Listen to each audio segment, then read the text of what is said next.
I don't know why, but you are watching the Madness Comic Network. Are you mental?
In the heart of a major city, in a place raised to honor Earth's past protectors, the world will again learn, sometimes, superpowered intrigue doesn't stop at the grave.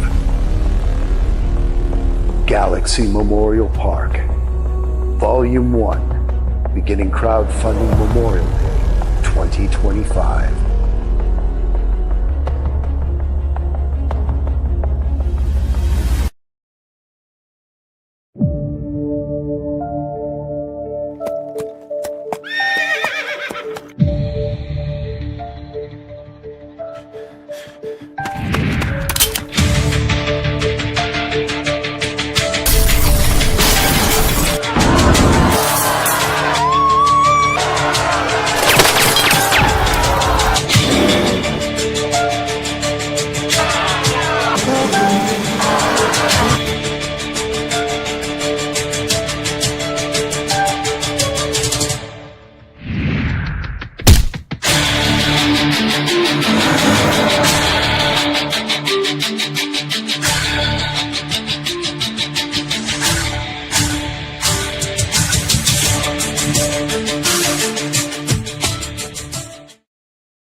I don't know. You guys like that new opening? Good morning, Lou. How are you? Um, Thank you again, Lou, for that really cool fan art. I was blown away by how much detail you put into that. Good morning, Michael. Nice to see you. Here we are. I'm Laurie Calcaterra. Good morning. It is Tuesday. It's the Tuesday morning brew. I am your hostess with the hottest coffee around. I don't know what I'm drinking today. Maybe Colombian, maybe Guatemalan. I just grabbed a thing and put it in there, and it's coffee. Yeah, that's what happens. But I made my own creamer. It's blah blah blah coconut creamer. Yeah, thank you, Lou. You're so awesome. So anywho, that's what I'm drinking. Path of the Pale Rider. Let's see where we're at. Oh my gosh, time just is marching on. So issue 6 is out there in the world. We're gonna start having some conversations. So if you haven't read it yet and it's been in your TBR to get to, freaking get to it, because we're gonna start talking about it on podcasts, and I want to hear your theories about what is going on in the next issue, because I've been talking about 7. I've been talking about how it's going to change everything going forward. Um, You know what? And I'm actually in the market for some beta readers. So what I'm trying to do for my next campaign, which launches July 18th, is I'm going to let people, certain people, read a chunk of the script. So you get eyes first what's going to happen in 7, and it's the whole thing is a big reveal, right? In exchange, what I'm asking for you to do is to do a spoiler-free reaction to what you just read. So that way it helps me with marketing because again, I've been hyping it up, but I want to hear the hype from you guys when you find out like what is coming. So if you're interested in being a beta reader, you obviously have to have been reading the series to understand what's coming next. But hit me up because I would love to get your reaction to some of the big reveals that are coming. But you don't get to read the end. You don't get to read the end. I'm saving that for the good stuff, right? But yeah, so just as a reminder, if you have not signed up for the pre-launch, go away, StreamYard. Here is the link. I think most everybody that's in the chat has been signed up, but this is the link to sign up for pre-launch. So we're not live. This all it does is send you an email when I do push the button and we go live on July 18th. I like to have some pretty exclusive stuff right at the beginning. And last campaign, that exclusive stuff went so fast. Yeah, it gave me whiplash. I had one rebound book. I had one homemade mug made by yours truly, a POTPR mug. Both of those went in like 5 minutes. And then I had 6 bottles of the Jack's Revenge hot sauce. That's the first 6 that made from the jackfruit that we murdered. And those went in the first 15 minutes. So I'm going to have the little sad pancake figurines up. There's going to be 4. And then the secret reward is actually a big secret reward that's going to be this time. It's wearable. It's if one person actually knows what it is because we were on a podcast together. We were just joking about it, but I'm actually going to do it because I'm crazy. So it is something that you can wear. There's only going to be 4 spots for those 2. So you want to get there early. This is the best way to do it. Be signed up. So there's a reminder that goes to you when I push the button. You could get in there and go grab those exclusive things. The Singularity, the tier that has the brand new Funko Pop on it, the winner to that one, the backer is unseated. She's been the same person since the beginning. So there was a couple of times I was worried she was going to get unseated, but she is still the reigning champ of the Singularity. So anywho, Gilbert is back to work. Matt is chomping at the bit, and I'm already putting stuff together marketing wise and booking podcasts. And you know me, I like to be in everybody's face while we're live. It's just how it goes. So I'm going to bring in my guest today. First time for Fred to be on the show. I'm super excited to talk to him. I got to read his comic Fisticuffs yesterday. And you guys, it's our kind of sad, weird, sick humor. I don't know. It's the kind of thing that we just, we think is funny, but maybe not everybody does, but we do. So you're going to have to check this out. Anyway, welcome, Fred, to the show. Hi, good morning. How are you? Good morning, Laurie. I'm so excited. So excited to be here. And we're happy to have you all the way from sunny Florida. Oh, yeah. It's actually sunny now. It was kind of gloomy this morning. Yeah, it actually, sun peeked out because, he knew we were podcasting. So, yes. Shining light on our podcast. Exactly. One thing I noticed is that I don't know what the acronym for the Hurricane Association, but they put out the names for this year's hurricanes. Did you notice that there's going to be a Hurricane Karen this year? There's a Hurricane Karen every Friday, and I love it. Not every Friday. Right now, poor Karen Needlemeyer has been shunted into the corner. She's now once a month just because I just don't have the time to be Karen all the time. So, okay. But I'm afraid for Florida if they're going to be getting a Hurricane Karen. Well, yeah. I mean, it probably just wants to send something back. So it'll be, yeah. That's a receipt. Yes.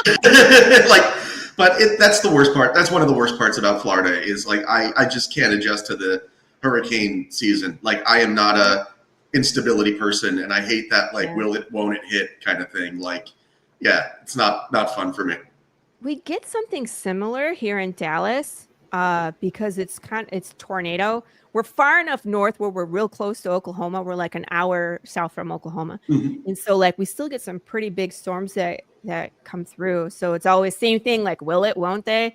I don't know if it will. And then my husband's the kind of guy that's like, I want to go outside and look. And I'm like, get inside. What are you doing? I love storms. Like I love like, you know, when they're like fun and safe. Yeah, like you know, no, I like a nice rainstorm. Like I like walking in the rain and like that's fun for me. But like once it starts like creeping up on my like sanity and the sanity of my dog, you know, like he does not like the thunder and the lightning, so that kind of stuff.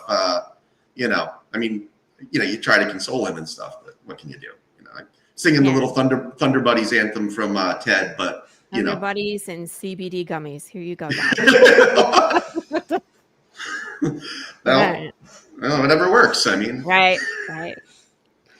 All right, so let's get this party started. So Fred, I need to, one of the best things I love about this show, because I interact with a lot of comic book creators and a lot of times on other podcasts, but I like to hear like your origin story. I know people would tell us a lot, but I'm always interested how you got into this, because I never anticipated that I would be writing and creating comics when I was a kid. I never read comics. Like, it's just kind of where I fell. And I feel like a lot of people's journeys are so interesting. So I want to hear your origin story, like how you got into comics, how you started writing comics, and ultimately, you know, what made you pull the trigger to be like, I have to make this myself, you know? Absolutely. So, superheroes and comics were like a part of my life since I was like a child. Like I remember Super Friends being there when I was like really, really young, before I even understood what that, you know, exactly the stories were. I remember the characters, you know. I had one of those amazing, like they were like paper with the joints, and they were like the Supermans that you could move on your wall. So like he was always in my room, like, you know, I always felt like kind of connected to them. And then the event that got me into comics was like the death of Superman. Like I remember like somebody coming into school and, you know, was talking about how Superman was going to die, and then the hype on that. And it was like, here was this character that's like been with me since I was a child. I had like tons of Superman figures and stuff. And I'm like, how's he going to die? Like, what's this mean? And I eventually got the whole trade for Christmas that year. And it was the beginning of, you know, the end, as it were, you know.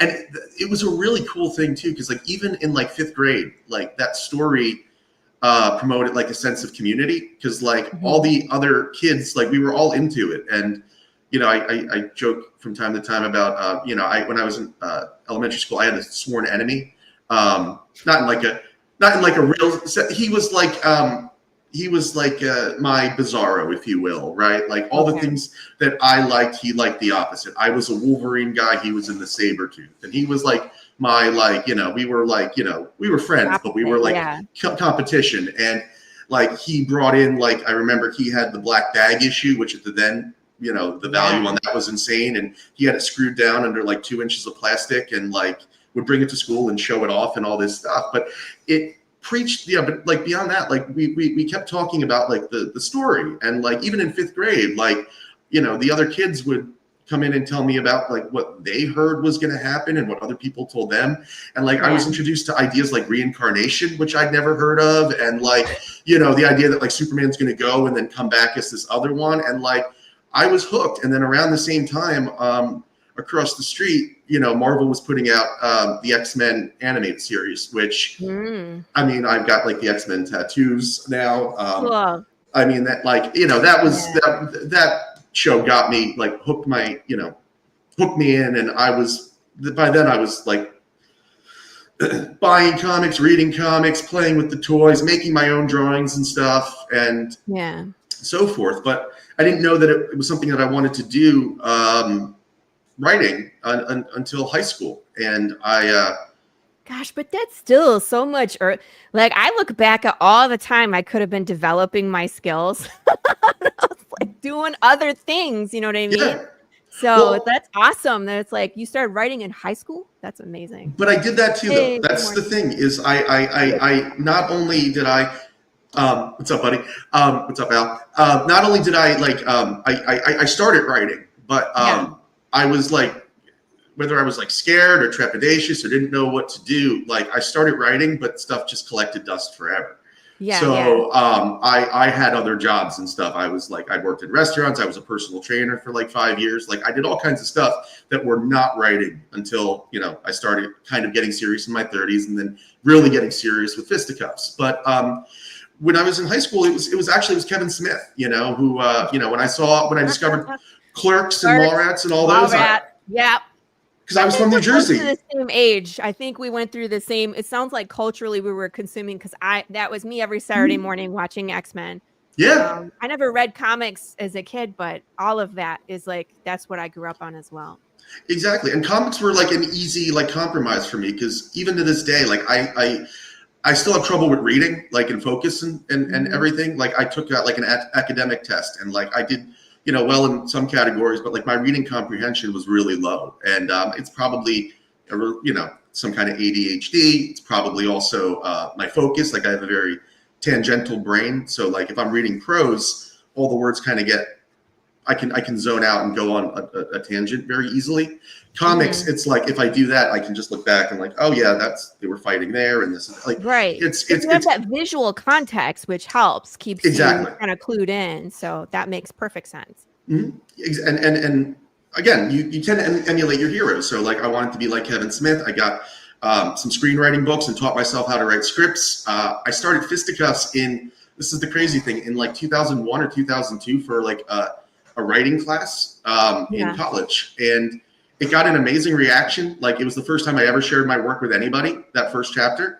And, you know, I was kind of sitting there like pretending to read along while other people were, and they were laughing at the right beats and stuff. And like, as much as that helped and it made me feel like good, it also kind of created like this, like, you know, albatross, because now I felt like I had something really good and precious, you know, and I didn't want to screw it up. So I didn't like tackle that project completely for years. Like I finished the script and like every like couple years I would go back, dust it off, and then go put it away again until I felt like I can do it. And then when COVID hit, I had another project that I was going to kind of do off the ground or get off the ground, and I couldn't do that anymore. And then I'd already done one comic a few years earlier called Hard Body, which was a lot of fun. And you know, I'm going to go back and revisit that one day. But I'd kind of been through the process. And I just kind of was like, okay, like just you're getting too old. Like you got to just do it, because like you can't be like, you know, 20 more years from now and be like, I've been carrying the story for 40 years. People are already going to think you're nuts, and like you can do it. And then the rest, you know, once I started going and finding the people, and it's just been better than I could have hoped. Longer, you know, because again, I overthought everything and drew it all out, but that's on me. I mean, I just you know, I was precious with my baby, and I didn't want to screw her up. And now that I'm at where we're at, now that I sent out the digital rewards yesterday and I can look back on it, like I am very proud of it, and very like I think we turned out great. What? Thank you. The book is great. It's beautiful. It's hilarious. It's gory. It checks all the boxes for me. You. You know what I mean? Fred and I were having a conversation before, you know, we went live, and I'm that weirdo in the Quentin Tarantino movies. Like, okay, for example, Kill Bill, when they were in the House of Thousand, I forget what it's called, but like they were fighting, and the bride had the French lady, and then she cut her arm off, and all the blood went right. I was laughing in the theater at that point by myself, right? And the whole theater was grossed out, and I was cackling. And my husband looked at me, and then he turned away, and he was like, I don't know this girl. I don't know her, you know, but that's always me. You know what I mean? So I had that same reaction to your story where I was like, oh my God, like this is just, it was just like when there was body parts everywhere, I was just like, this would have been so freaking funny. It's like something you would watch on The Boys. You know what I mean? Thank you. Level of just disgusting, but hilarious. Like, did that just freaking happen? So that's what I read from Fisticuffs. So and Hey, William. William's working on my cover right now. So excited. Sorry. Yeah. Now I read Stephen King books. Really? How, Is there? I was going to ask, is there a way Yeah. to? Does he use a certain font or like what's up? How does that work, Lou? I'm just curious. Yeah, so am I. Yeah. Carissa Grant is dyslexic. Hey, good morning, Pops. And she uses a specific type of font in her comic books that's supposed to be easier to read when you're dyslexic. So I was like, maybe he uses that. Does Stephen King use that? Yeah, I mean, I'm that's the curious. thing that I realized too is like, you got to kind of learn, as you get older, who you are. And like, I'm still figuring that out, but you got to learn like how you can, like for me, it wasn't that I didn't like learning in school. It was that, I had trouble reading, trouble focusing. And, once I learned about like documentaries and, that type of like visual learning where you put like, I can just, same thing as film. You just put like words and pictures together and you can like absorb the information. Like that was always my trouble with, book learning was like, I just couldn't, I remember like, I could like remember facts and stuff, but I'm like, what does that mean? Archduke Ferdinand, like, how did that start a war? And like, how does it about this guy? yeah, why are they fighting for him? Like, Right. So, once you can kind of like see, again, it's just like film and comics and all that stuff. Like, I think like the best way to absorb information is through a story. And like, if you can do a documentary and like, and I think also somebody talking helps, like hearing the inflection of them being like, emphasizing the heavy points and like, you can kind of learn like what you, like, that's the best way that I can pick up information. William Russell. Especially when they add the diagrams, William. They do. Oh my gosh. So right, we're not gonna poke that bear. Oh, product plug. Anything bear related, it's funny. Well, I hope that anybody that like was like thirsting for like any sexually repressed dyslexic out there, now we've helped them today. Like they can. What if it was a how-to sex book with bears? I feel like we need to make William and include it with hot sauce, like. Ooh, hot sauce. What do they call it? Prophylactic. I quit. Yeah. He's like, I'm gonna help. You did, William. You just made somebody's Tuesday way better. Somebody out there's having a ball of a day now. Yeah, they've just very visual thinking about bears and hot sauce with a how-to diagram sex book. Amazing. That'll be on my next Kickstarter. Thank you. Start drawing, William. Just kidding. That'll be on the next cover. No, turn that one into Laurie. Laurie will be like, "What is? I didn't. You did commission it. You asked." Hey man, fans will buy it. That's what makes me laugh. It's so funny. Call it NSFW, and it'll soar. Right, that'll be great on Kickstarter. That's awesome. Let's see, some digital text. Oh, okay, yeah. If not, I have a computer read the paragraph and then I read it. Knowing I have dyslexia helped me be less hard on myself, less stressed, and easier reading. Isn't it funny that your brain, when it's stressed out, will make things harder because it knows it's harder? Stupid brain, adapt, make things easier, not harder. Well, I don't get it. They'll put like nanites in us one day, but no, that's, what else too I thought was really interesting is I guess they have an app now where I guess you can like set your phone on a book and it like sucks up the whole book and will recite it back to you. A whole book? That's what I saw. Look, if I know one thing, Laurie, it's that the internet does not lie. And if I saw that on the internet, it must be really? It must be true, but apparently it'll read the book to you, like Lou just described, and that's like, awesome. I mean, that would be very helpful to me because pros, man. Well, then no one would sign up for Audible anymore. Yeah. Because that's part of the fun. That's part of the downside to like Audible and Kindle is like I'm a collector. Like I like having my stuff on a bookshelf and stuff, and like. A Kindle library is not satisfying. putting paper over the page just to see it. That's a good tip, where it's like the whole page is distracting, but if you just I've done that before where I just use a bookmark and I just read, and I move the bookmark down. That's been helpful too. And that's just a lot of times, like if my kids are loud, I'm just want to read a book, damn it. Leave me alone. High school, I did the same thing. I would just go line by line because I couldn't. Yeah. I would, it would all blur together, whether it was my vision or like my lack of focus. I just could not, It's one or the other. Yeah. Always. Carving paragraphs into flesh helps. William, you're just in a weird place this morning, aren't you? I've heard that. What? I've heard that. That does help because you remember what you carved better.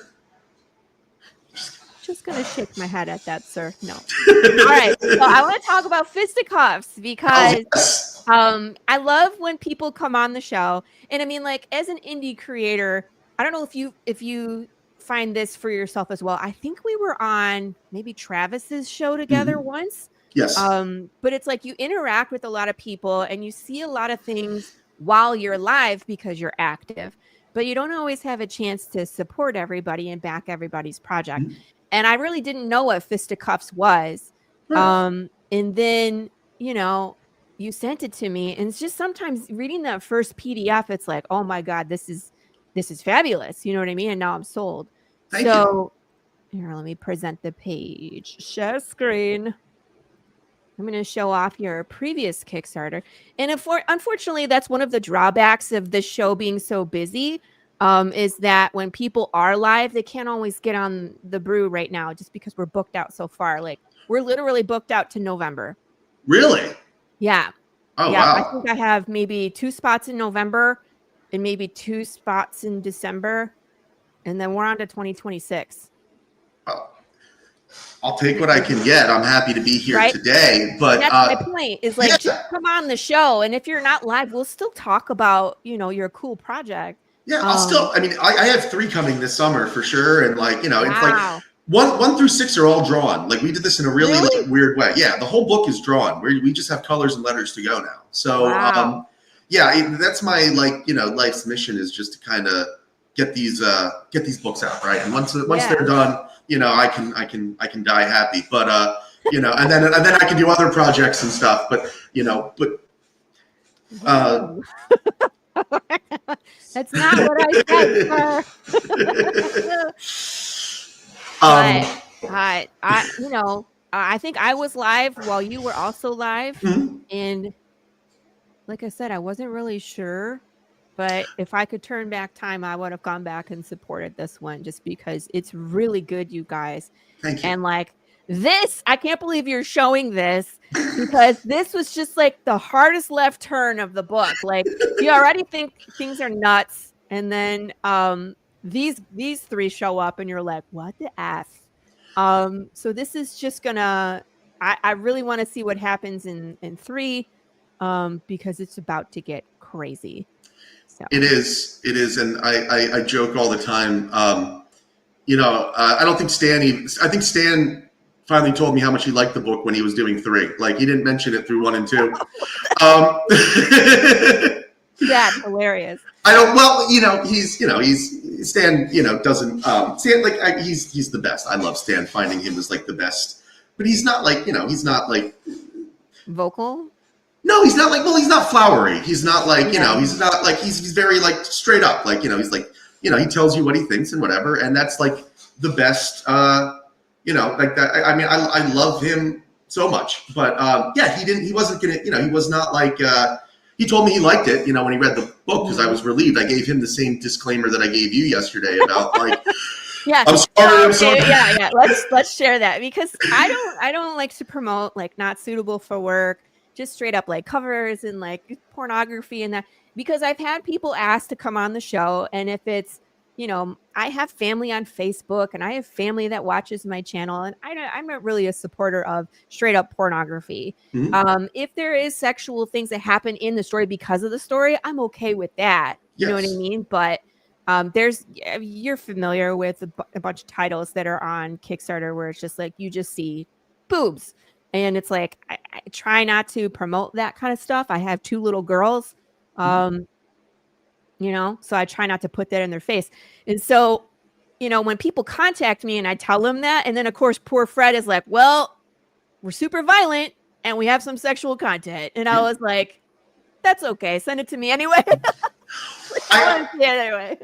I But never want to like traumatize anybody or like, like again, this is my sense of humor. This is my type of thing. And like you said, thank you so much for getting the distinction, right? Between like something yeah. that's just, just porn or just whatever. And like a story that has stuff in it. Cause like, some people will, paint with a broad brush. And like what I was trying to do with this story is kind of do that kind of story that I like, right? Like the Tarantino or like, Yeah. those types of subversive storytellers, but do it like, where it's kind of like about something, personal and hopefully, I kind of like, okay, so you might appreciate this because you're a I food mean, person. this wraps it up right here. The Boys, Deadpool, or Preacher, if they were directed by Quentin Tarantino and Martin Scorsese, like that is what you're getting with Fisticuffs.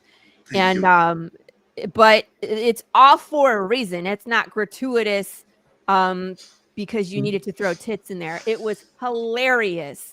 And it speaks to the character of this protagonist, Mhm. who he is and what a scuzzball he is. He's just so gross. Um let me see. Let me go back here. Like like this. He's like, I shit my pant once when I was at a frat party. And then he tells you the whole story. And I was just like, oh my God.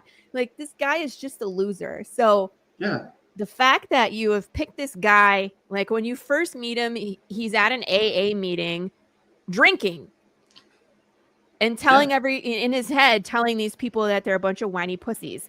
Um, that's the main character, Nick, right? Yeah. So that's where you mean he's just at the bottom of the barrel, right? He lives at home with his mom.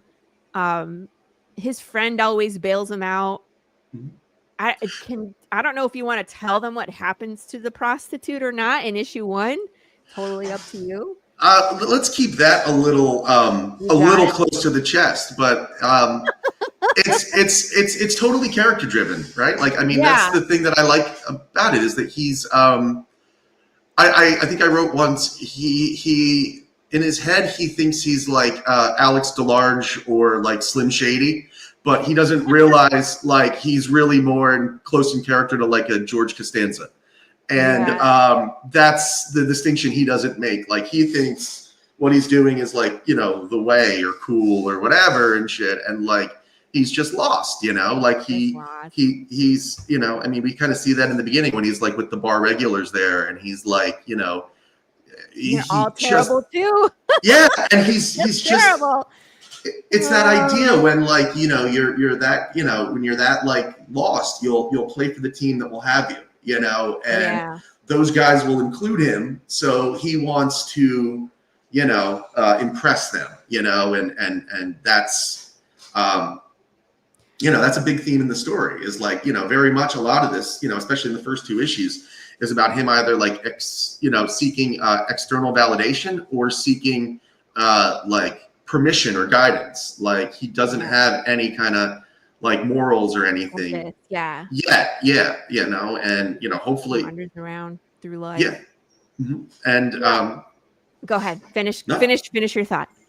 But that's the thing is like I wanted to do that kind of story with that character and I was gonna say it's I wanted to do that type of story, but hopefully about something, right? I kind of call it elevated smut, right? It's like a John Waters like movie, but like hopefully with like some kind of like like sophistication or something that is like John Waters meets like Darren Aronofsky, if I'm lucky. That's kind of what I was hoping for. That would be quite the combination. Oh God, yes. I love John Waters. He doesn't make enough movies, but yes. Right. But God, you were going to say you were up. No, I wanted to talk about this page Mm-hmm. because his friend is Kyle, correct? Yes. Yeah.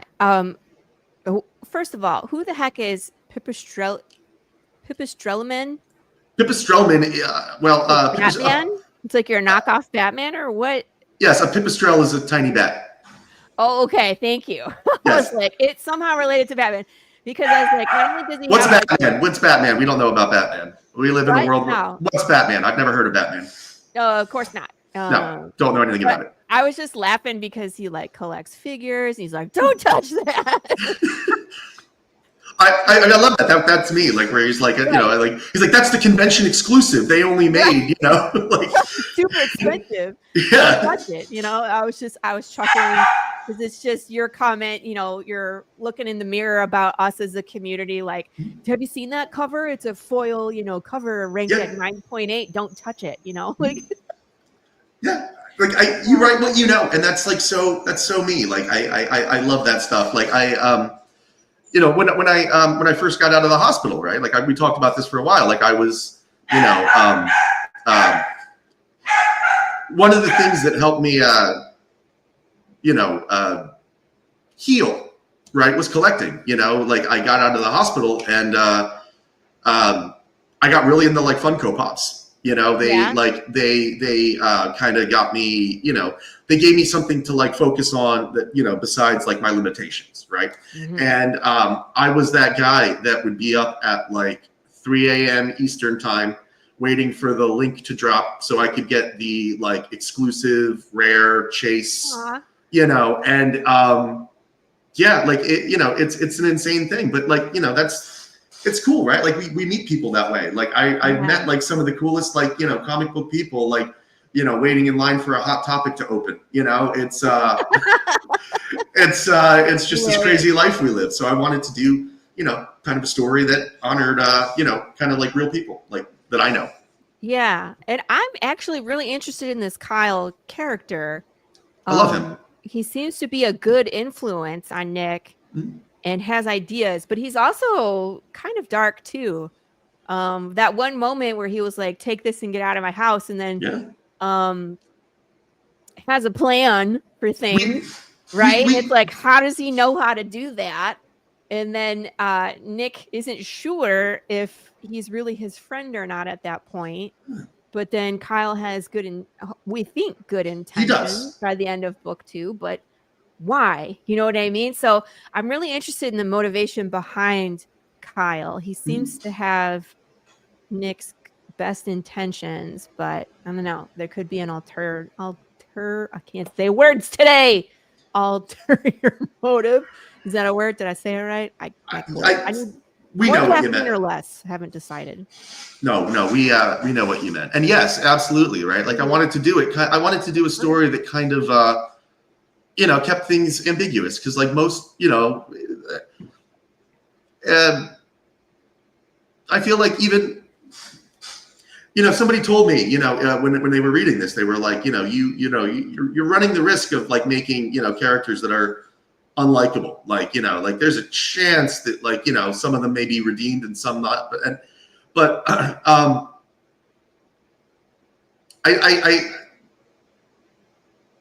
do I say this without giving away too many spoilers? I don't want to spoil anything. Let me stop there. But what I will say is what can I say?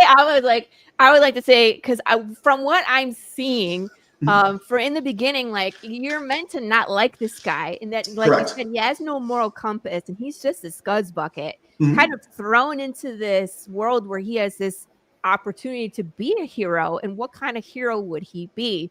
And if it wasn't for his friend Kyle, would he actually follow through or not? No. See what I mean? Yeah. And so I'm interested to see his journey, because now he has some real challenges at the end of book 2. So these 3 creatures, I don't what the heck cryptids. What is that last one? It's like a bug shower who like sprays people with caustic acid. Yeah, exactly. No, you hit the nail on the head. It's again, we're gonna find out in 3 exactly what they are and why they're there, and they have a real reason. Like everything here, like it's not random. Like everything kind of plays together. Yeah, but it's a story about kind of like messy people, right? Like that's like the one of my favorite like lines from a superhero thing that I saw recently, right, was You know, from the Miss Marvel TV show of all things, where she was like Really? talking to her father, and her father says like, "Good is something you do; it's not something you are." Right? And like, Mm. I like that theme. You know, like this idea that like, you know, I think there are good people, absolutely, and I think there are probably like, I have a really kind of weird like analogy I used once that like people are like blue cheese, right? Like. What? Okay, so like if you look at a blue cheese, right? Like you know, depending on the chunk of blue cheese you get, it may be very white or it may be very marbled, right? So like most people are either essentially good with some marblings of bad in them, or they're pretty marbled and rotten with like a little bit of good, right? And Mhm. I kind of wanted to do, you know, I see Kyle as like virtuous and well intentioned and like a good person, but he's got, you know, some marbling in him, like we all do. Definitely Right. less than Nick, but yeah, he absolutely 1000% means well and has like good intentions and stuff. Now, what we see come later and stuff and how they react, it's like, you know, that's the old saying: everybody's got a plan until they get punched in the teeth, and we're Yeah. going to see that, you know, how that unfolds with these characters and stuff. But I just wanted to try and do as much as I can, like close to like, you know, human beings and not like archetypes, you know? Yeah, I'm with you on that. I think characters with flaws are much more interesting, and more fun to write. You know what Mm-hmm. I mean? That was one of the reason Lou, blue cheese, blah. I like blue cheese. I Love blue like blue cheese. cheese, yeah. Blue cheese stuffed olives, ooh, those are I love those. I do. sorry, we went down. I saw shiny things. Woo, food. Um, but that's one of the reasons why I never was really into reading like Superman. Batman was more interesting to me, but I still didn't really. I wasn't interested in like Wonder Woman and these characters that were just so moral. Their moral compass was all the way one way. It wasn't. Mhm.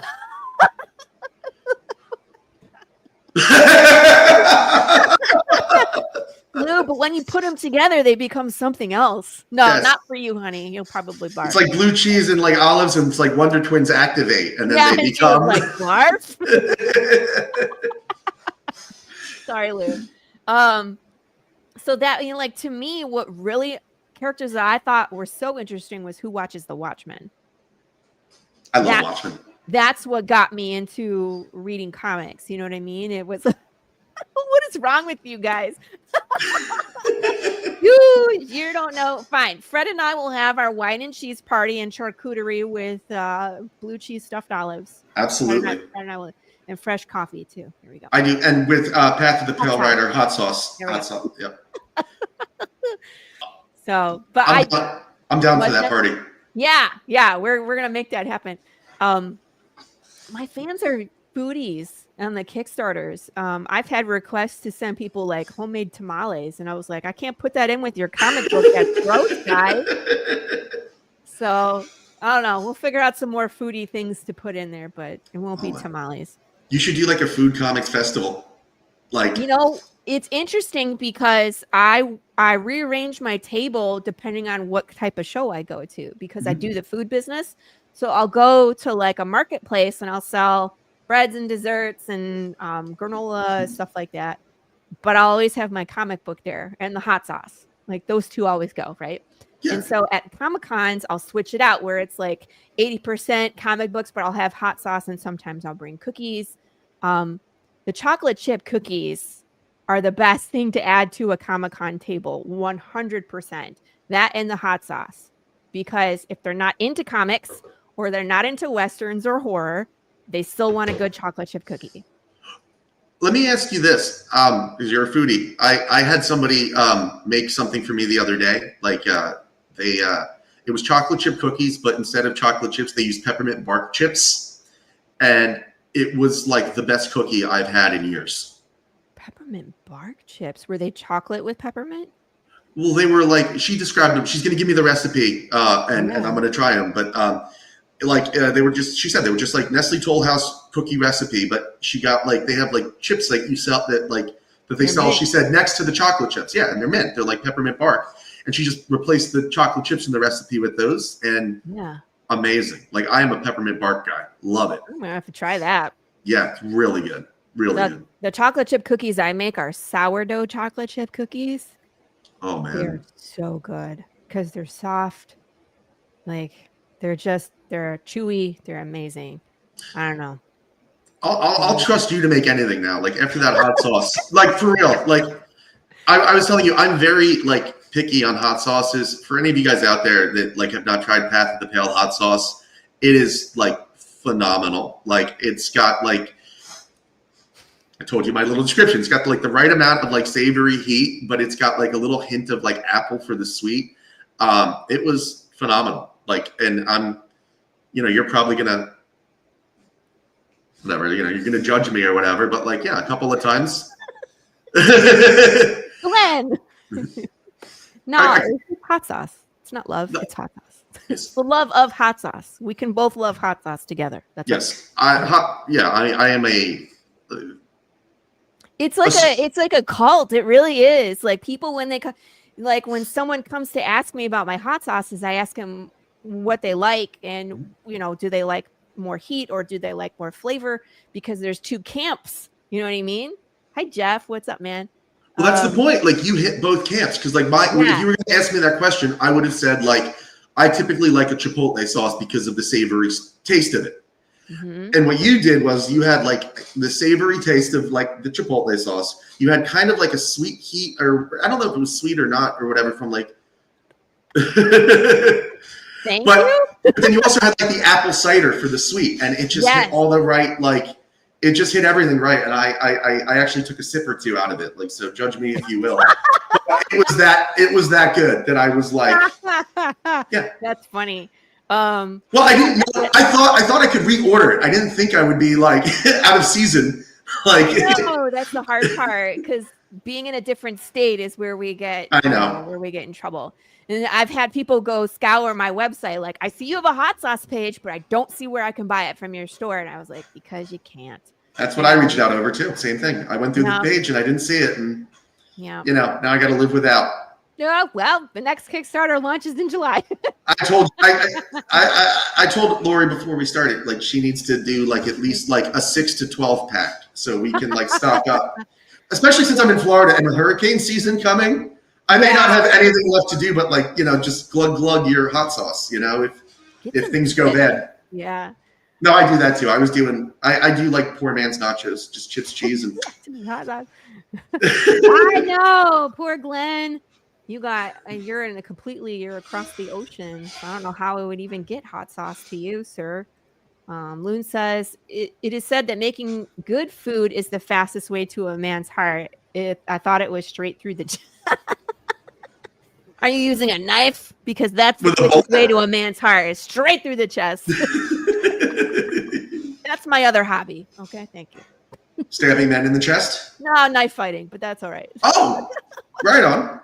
Like, because when you say knife fighting, I think of like West Side Story knife fighting. Can we do that, please? Yes. Sorry. No, I practice martial arts and I've done so for a long time. Yeah, I see that on the show. I didn't know that you did the knife fighting though. Like, oh yeah. Really? I love knife fighting, stick fighting, sword fighting, all of that good stuff. Are you able to do the move that they do in every movie now, where they've got like one hand up and then they drop the knife, catch it, and stab in one motion? Yeah, that's silly. The harder one is when she flips it to the other hand. Yeah. When Ario was fighting Brienne, and she blocked it, and then she flipped it. That's harder to do, and then stabbed in with the other hand. But just dropping it, that's easy. They ruined that character. Like, I mean, like they could have done. Well, they didn't ruin their character. They didn't pay her off the way that she should have. Like, right. Ario was like the hero of that show. That's what happens when George R. Martin stops writing things. And then the showrunners were like, we have an idea. We're going to do things and make it crazy and have a twist ending. And then they ruin it. And then they're like, because we're leaving anyway and we're going to Star Wars. So peace out, everybody, with your sucky ending. You get what you get. Yeah. And I have a friend that was also hugely in the Game of Thrones. And if you remember, before the last season began, they did a bunch of teasers where every major character was sitting on the throne. And for my money, you could not have ended with a worse ruler than Braun. Like I was so Bran? disappointed. Bran? You didn't And want Bran? no, I did With not. his hand in Bran, I'm Tyrion? sorry. Bran, because there's Bran and Braun. I'm sorry, Bran. Yes, you're right. Bran, yeah, But I was like, did he survive? I think he did. Bran, no, he should not Bran. have been the ruler. So I actually bought for Christmas one year, like a framed lithograph of Bran sitting on the throne, and I gave it to my friend for Christmas, and he still has it hanging in his house. I was like, "That's your king. It should be your king till the day you die. Like, enjoy Terrible. it." It was the worst ending. It should have been anybody else. Anybody See, else. and now this is something that I want to bring up because what if at some point Netflix came a knocking or Quentin Tarantino came a knocking and was like, Fisticuffs is where it's at, and I want to make this movie, but you got to sign your rights away from me so I can change it where I want. Right. So somebody's asked me about this many times before. Oh. And they, maybe I'm a sellout or whatever, but as long as Fisticuffs 1 through 6 is done and it exists as I intend it, and it's not going to go away. Yes. Go ahead. Go ahead. Because that's why I kept it so close to me, right? I wanted it to be this way and this story. So if it exists, then, and you can't take that away. Yes, go ahead and do what you want. Because that's something else. I'm with you. Like, right. It actually might work in your favor where they piss off the fan. Because you and I probably agree. Like the ending of Game of Thrones was it was just so I was so mad about what they did with it. That if George R.R. Martin went and finished the series, we would all go read it just to have a different ending. Absolutely. Right? So I think he's so rich now, he doesn't care. You can change out Fisticuffs and then piss people off so they can come back to the book and be like, this is what, you don't like that ending? Come read the source material. This is what was supposed to happen. Yeah, I'm okay with it. My dream would be if like somebody came along and but again, I'm nobody and they're not going to give me this. Yeah. We're dreaming here, right? People, yes. The dream would be like what Frank Miller got to do with Sin City, where like Robert Rodriguez was just like, hey, look, I like your book a lot. Let's do it together. And like, I mean, that's the dream. Like he got like, and it worked, right? Like Sin City is like one of the most faithful adaptations of, a comic to the screen. Like it worked out well. Or even like The Crow. Like The Crow is like my favorite comic movie of all time. It's very different from the novel, the James O'Barr. First one. Yes. We shall pretend the other ones don't exist. On my letterbox, The Crow is number 1 on superhero movies, and the other ones are like near the bottom. Like they are like in the last bottom 10. I mean, it's the Eddie Furlong one. We will just pretend never happened. No. Can you imagine if that's like if that was our John Connor? Yeah, right. If it wasn't John, there was the name behind it, right? That's what got people to go see that movie, and then it was just such a big disappointment. And see, this is the thing. There's always going to be a number. Yeah. But I'm with Fred on this because I have a specific vision for where Path is going. Yeah. And I want people to know my characters the way that I intend them to be first. Mm-hmm. If they were to come in today and be like, we'll offer you $4 million for Path, and then they change it and they make it some convoluted pile of crap, I'm going to be really upset because I can't then go back and fix it. But Fisticuffs is done. Go ahead. You can fiddle with it all you want. The source material stands.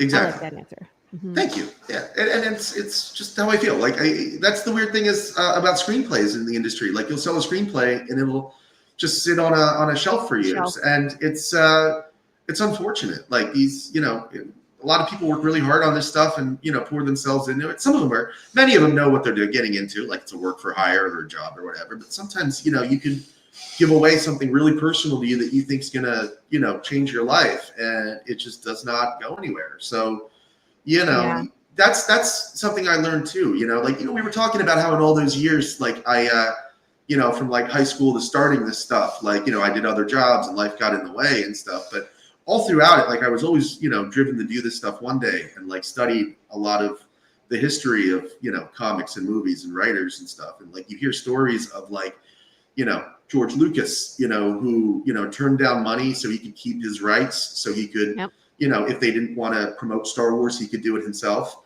You hear about Tarantino who like, he screened Pulp Fiction for all his friends. and Catherine Bigelow liked it. Everyone else didn't.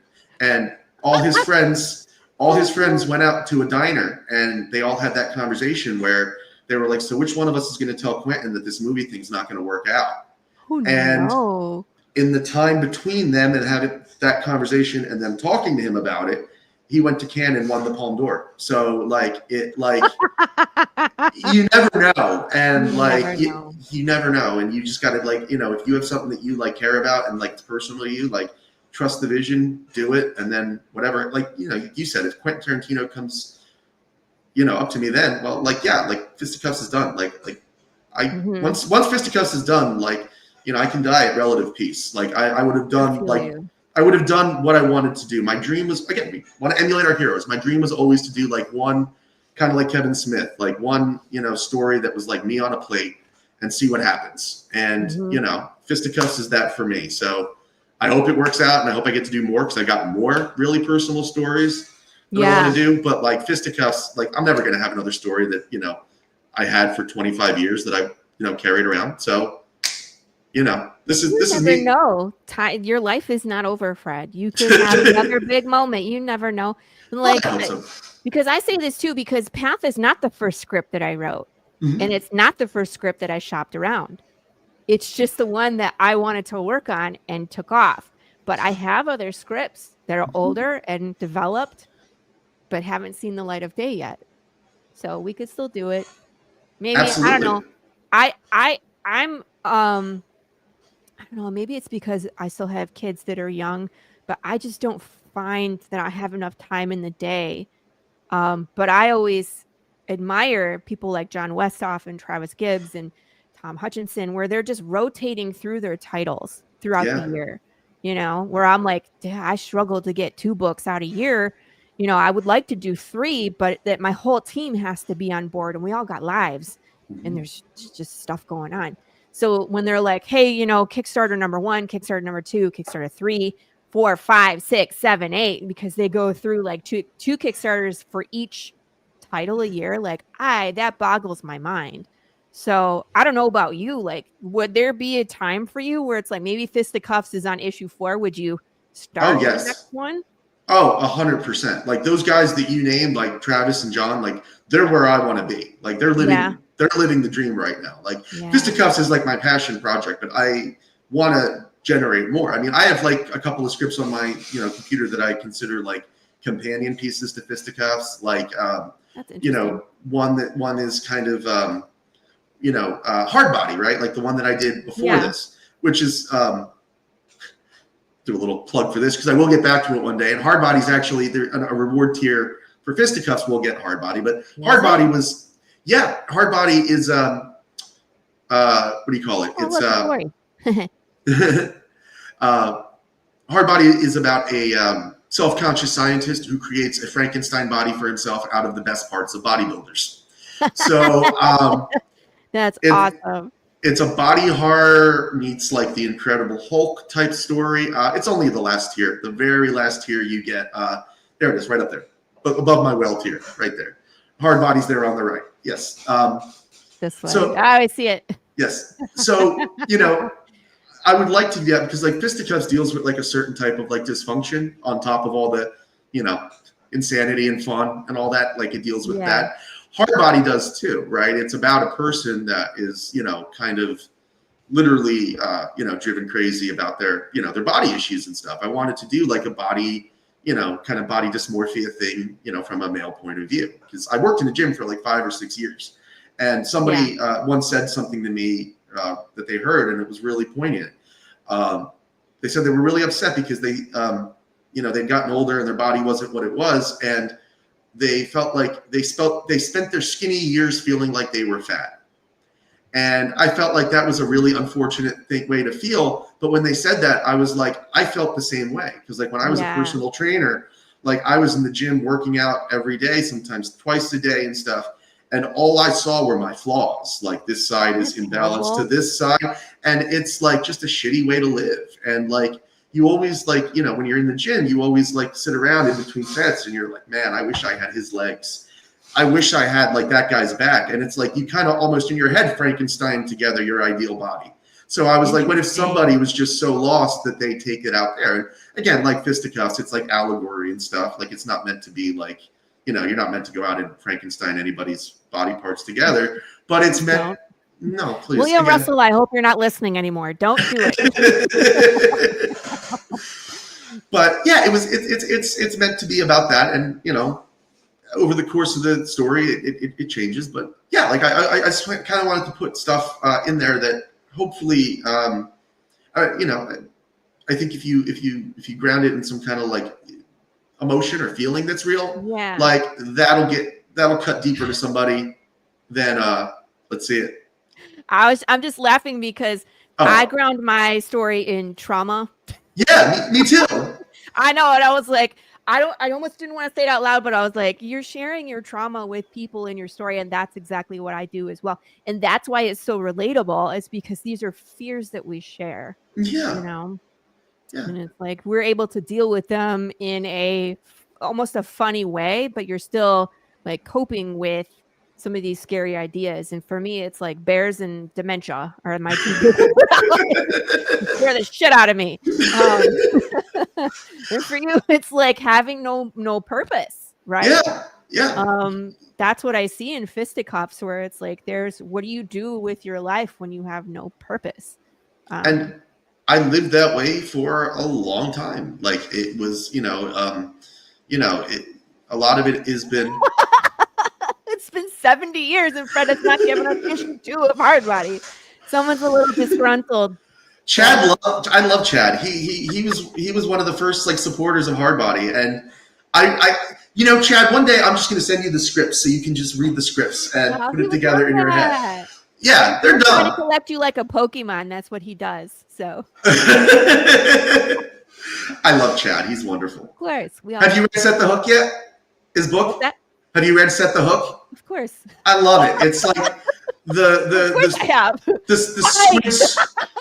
Chad's been on the Karen show. That was one of the best episodes we did. We had a drinking contest. He came on as his character, Yasibir. I have to see that one because my favorite one as of yet, I love Mr. Fish. Like Mr. Fish. Like Macho Man, Randy Savage. You have to go watch Chad's episode because his character, and we had a drinking contest. So every time his character said Pike, we would all drink. And Karen is wasted by the end of the show. I love Karen. She's Oh, I need to go schedule it. We just had an episode release with Mr. Fringe. I saw Mr. Fringe. How funny.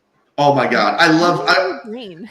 I love his homemade his knockoff mayo. Yeah, I was surprised about that. He didn't share it beforehand. He totally I almost broke character, but you see my actual response to it on the show. I was just like, oh my God. I loved it. It reminded me of like when you were like in middle school or school, and you would get to like go home and do a project, and he put the effort in. I really appreciated that. Yeah, no, I love when people come prepared for Karen to the show. And I just felt, did you watch his bloopers though? They were so funny. I felt so bad because he kept losing internet connection throughout our recording. And so we were just like, once I'm in character, I try to stay in character. You know what I mean? So we're just like bad mouthing him, bad mouthing his internet, bad mouthing Chicago. I don't know. Just I love the hey, there he is.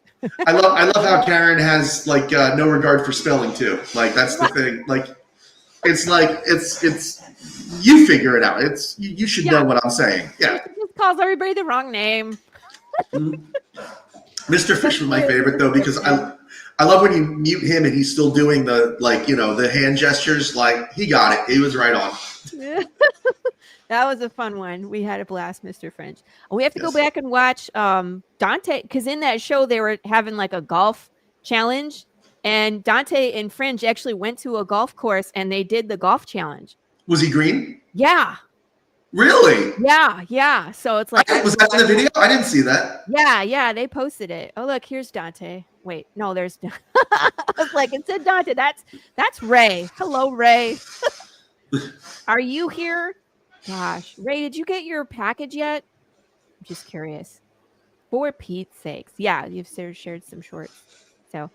So on our last Kickstarter, I usually don't send international. Do you send international packages, Fred? A couple countries I picked. I did Canada, England, and I think a third one. Yeah. I'm not sure. Might have just been Canada and England for my first one.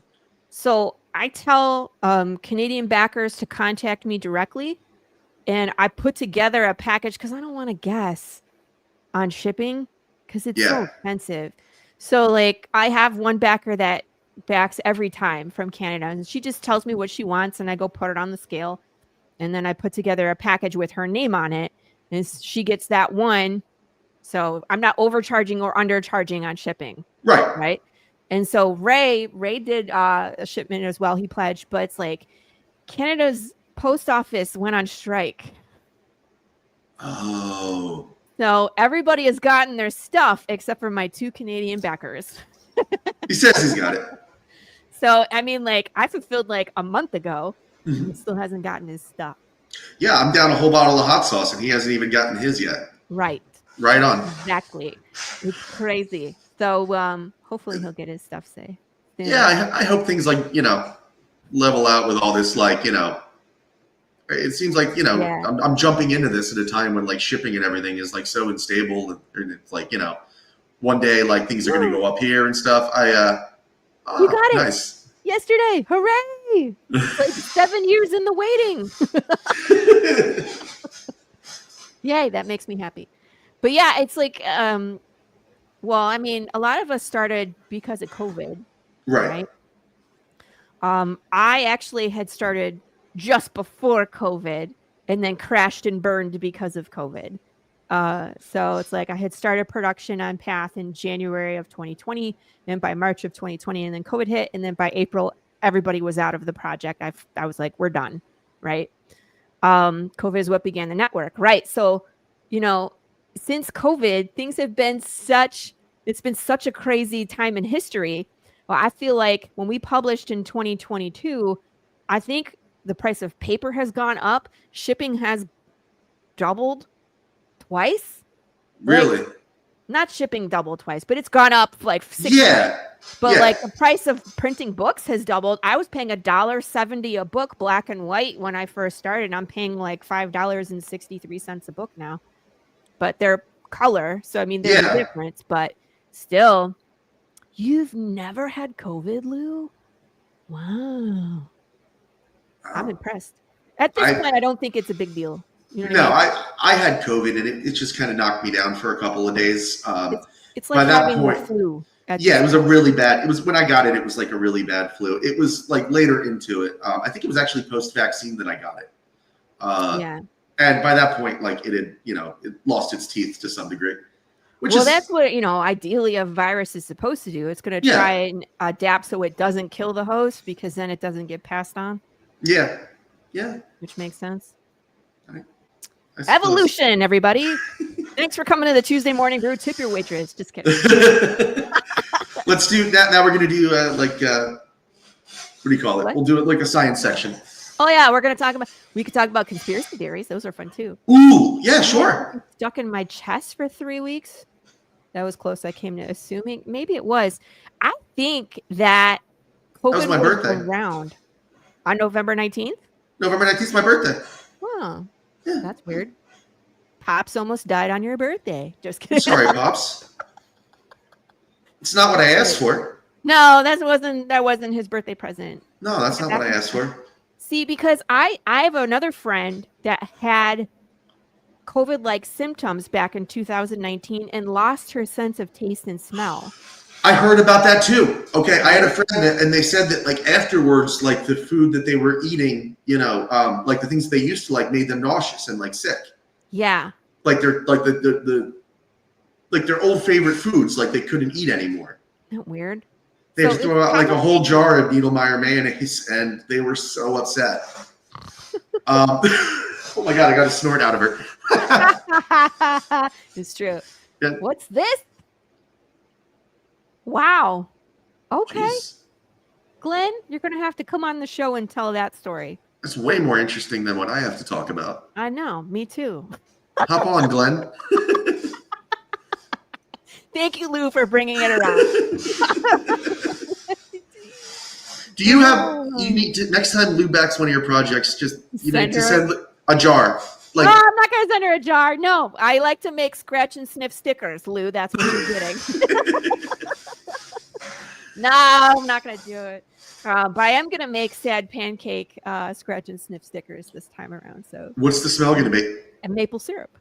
Really? Sad pancake maple syrup. Yeah. That's all. You can do that. Like you can just pick whatever smell you want.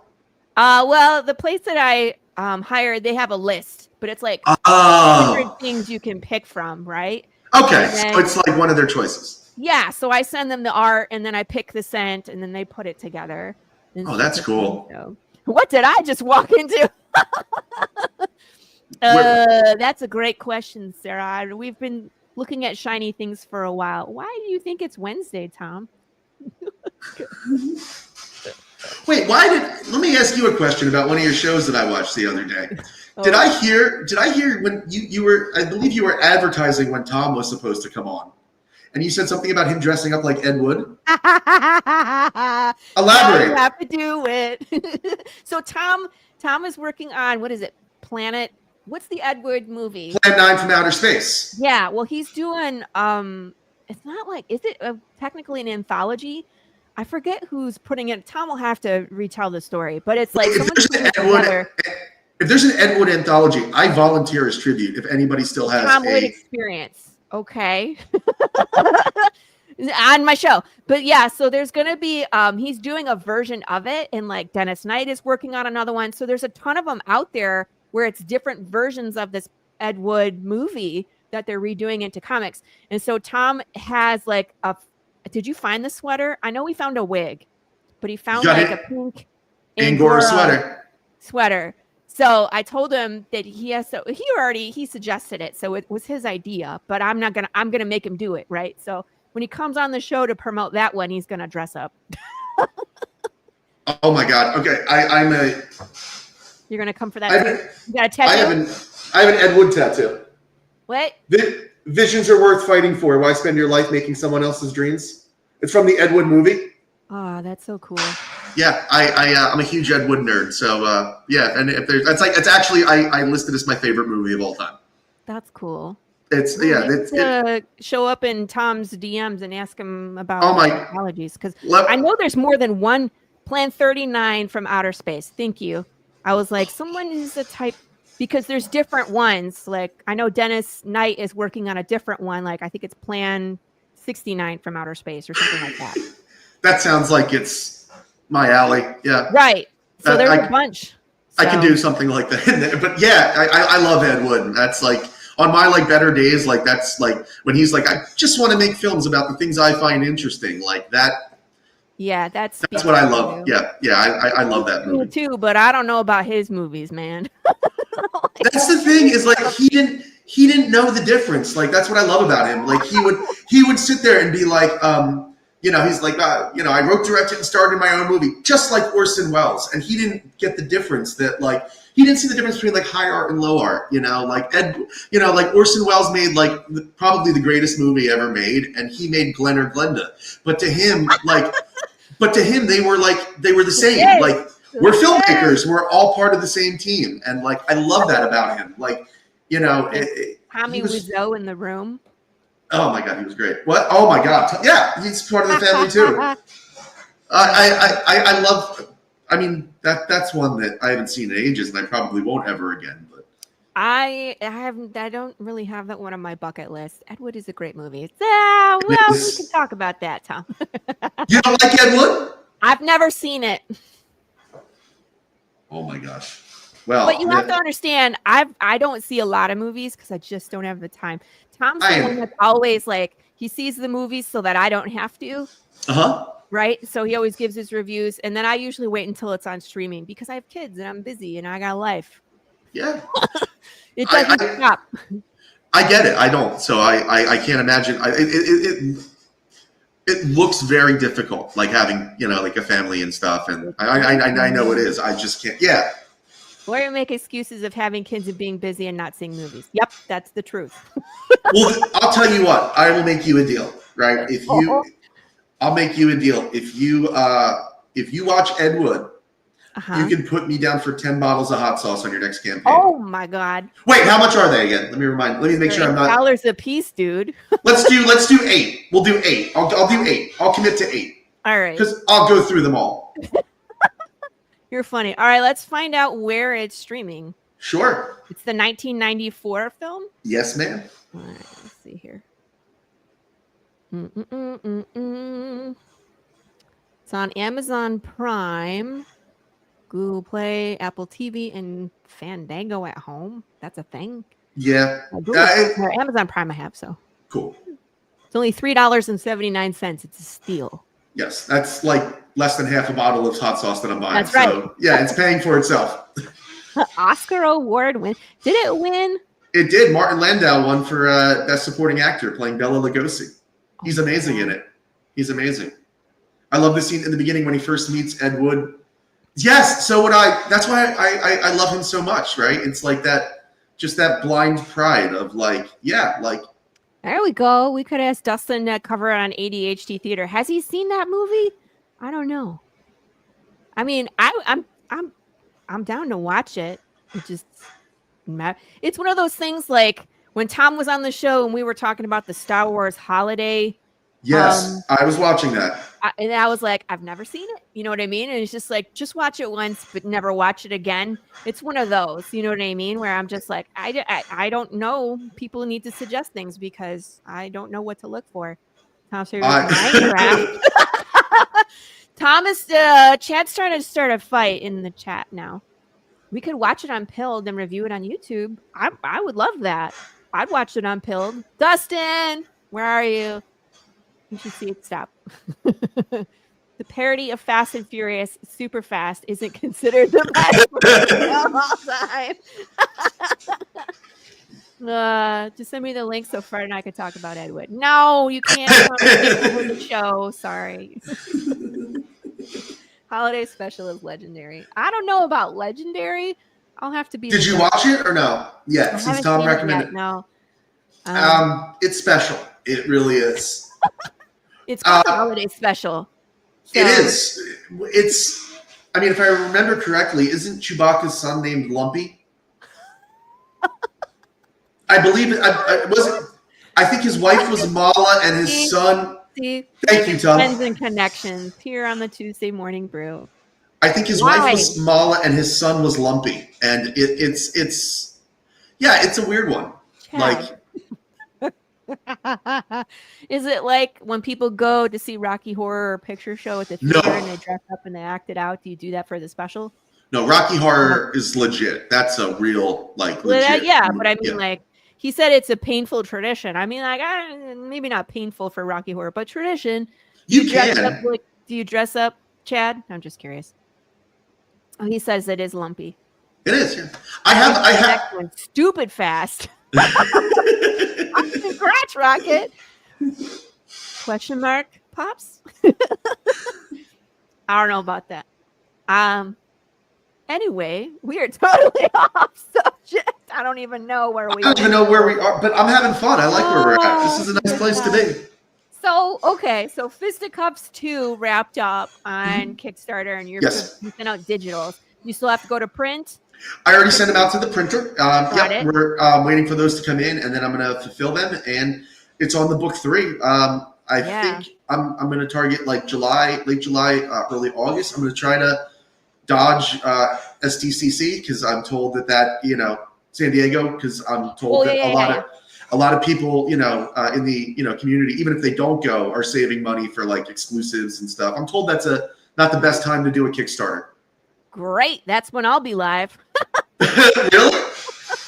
You're what? July? You're before that. I'm launching July 18th.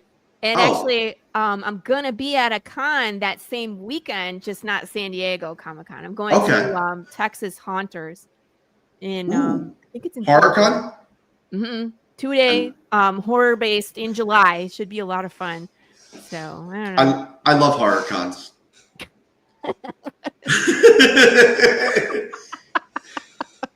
Chad, I have an old Wookiee hoodie that I'm going to send you, Chad. Yes. And that way you can really dress up. Like, we are fully entertained. So end of July, we could do some cross promotion, dude. You know, hell yes. I always have on my pages. I don't think I did it last time for whatever reason, but I usually have like on my Kickstarter page on the bottom, I always have friends with campaigns. And so people that have live campaigns or upcoming campaigns, I put like their banner picture and a short description and a link. It takes people to their stuff. I'll do the same. We can absolutely cross promote and stuff. Yeah. Like, oh my God, maybe down the road, I don't want to like Fisticuffs hot sauce one day. Oh, you know what's crazy? I've had a few people come at me asking, "Hey, we could do a crossover hot sauce," and I was like, "I love you, but that sounds like a lot of work." Oh, never mind. Well, we could. I mean, down the road, like once Fisticuffs, takes in that big money that we're all expecting one day. Yeah. Once I'm ready to retire. How do you think I got this piano? I know. I can tell that you live large. And I live in a posh, fake house. I can tell. What's this? Last time I went to see Rocky Horror Show, I was floor show Janet. Damn it, Janet! I love you. I love that song. That's my favorite in Rocky Horror. Chad is actually dressing up as an Ewok.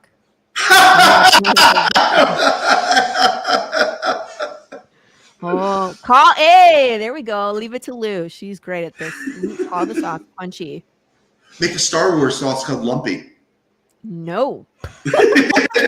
That's disgusting. And I ain't touching nothing with Disney. No. I don't want that lawsuit on my doorstep. Oh my gosh. All right. So end of July, early August, we are all going to be it's not up yet. I was going to say pre-launch link or anything soon. No, I'm going to start that this week. Actually, I was so, I was like so marching towards this because I've never done any of this stuff before. And I was worried that I was worried that everything was going to go wrong, but I put together like a digital behind the scenes and all this stuff and just stuff I didn't do. And I was worried, I don't know, like now that that's all done, right? Like all I have to do now is like handle the printing and fulfillment. I feel like I can finally like take a breath now that all the digitals are out. So now I can like this week start looking to 3. I've got something else that I got to work on for somebody else. And it's like I can finally like exhale a bit. A little bit. And it's just the best feeling. Like I'm really proud of myself. Like there were like, I did not know what I was doing. I went like back and forth with like, I just did not know what I was doing. And now I went from like, I remember the first time I was talking with somebody about doing a Kickstarter campaign and I had so many ideas that would have just put me so far into a hole that it was, I was like, well, we need rewards. I can do anything. Like, Lou, I kind of do actually. Thank you. But what were you thinking? Like what kind of stuff? So you've seen the cover to like Fisticuffs #1, right? Where he's like in the car and it's upside down and it's like, what the detectives would call like an orgy of evidence, right? It's like an orgy of like character development, right? Like it's all his stuff, right? So my plan was, genius that I was to try to make as many of these things into stuff. So like we've got like the little condoms in the bottom. I was gonna try to do like I thought like a condom with like Nick's face on it. That would, if anything, would like cause caution before having sex. Like I feel like that image would be like, whoa, maybe I should slow down. Yeah. I thought about maybe making like the little comic and the little porn magazine. Like remember when Fish was on your show a few weeks ago and he showed you like the little mini comic he did, like the He-Man side? I thought about doing that and I didn't think like, oh, I would have to, pay to have all that stuff done. Just because it has to be the best. Thank you so much. I appreciate it. Believe it or not, Frank Miller said the same thing to me when I met him at a signing, and that was the first thing he said. Yeah, I went to a signing down here when him and Dan Didio were doing Frank Miller Presents, like their publishing line, and the owner of the shop, let me. They were going to break for lunch, and he let me be the last person to go up before lunch because I was talking to him about my comic. in line, and like, you know, I was like nervous and stuff, and I was starting to have like I have anxiety, so like, you know, there's a chance that they broke for lunch, I would have had a panic attack and left before, you know, I got the chance. So thanks, Glenn. Yeah, thanks, Glenn. So when I went up there and I showed him like my binder with all my pages in it, like he goes, "Oh, cool cover." And I can die, like, because Born Again's my favorite story of all time. So it's so cool. Yeah, and then he took Yak asked to take the binder home with him, and I let him, and it was just a dream come true. Yeah, it was really really cool. So yeah, he seemed to like, and then I saw him at MegaCon a little bit late, like a year or so later, and he like remembered me. I was like, holy shit. That's like awesome. Yeah, I was really like touched, because he was like he is, you know, my hero in comics. Like his stories, you know, radicalized me.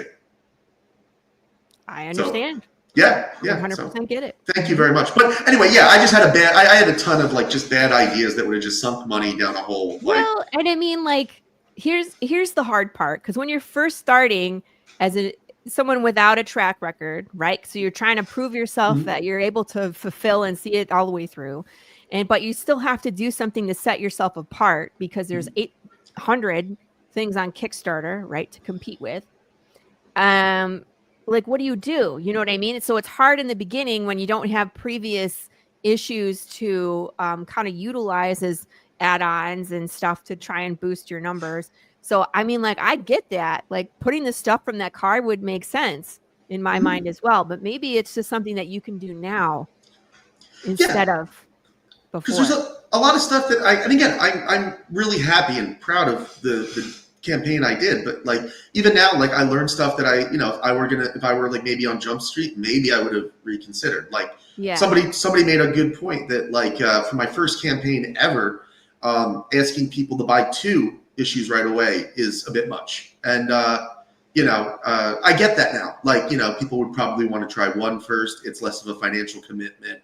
And a lot of people did just buy issue 1 or like a PDF of issue 1, because they still are, you know, it's still unproven and they haven't test drove it yet. So I get that now, but you know, overall, like, it was a blast, and I just can't wait to do 3 now that I have something to compare it to and some experience. And also one more thing I just want to add, you know, to present company, you know, included, and just everybody in the community, man, like, thank you all for picking me up on this. Like, you know, Laurie, Foster, Travis, like everybody that's just been like, you know, helpful to me. And, you know, I am a worrier in the worst way, and I asked a billion questions, and nobody ever made me feel stupid or like an inconvenience and stuff. So thank you guys all. Like, you guys were all really awesome.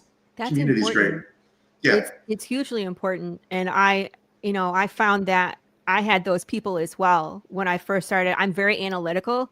I came from I was doing the books for a small business company, you know, all the financials in and out and paying taxes, and like, so my brain is going a million miles a minute. I have like 7,000 spreadsheets, and I still do.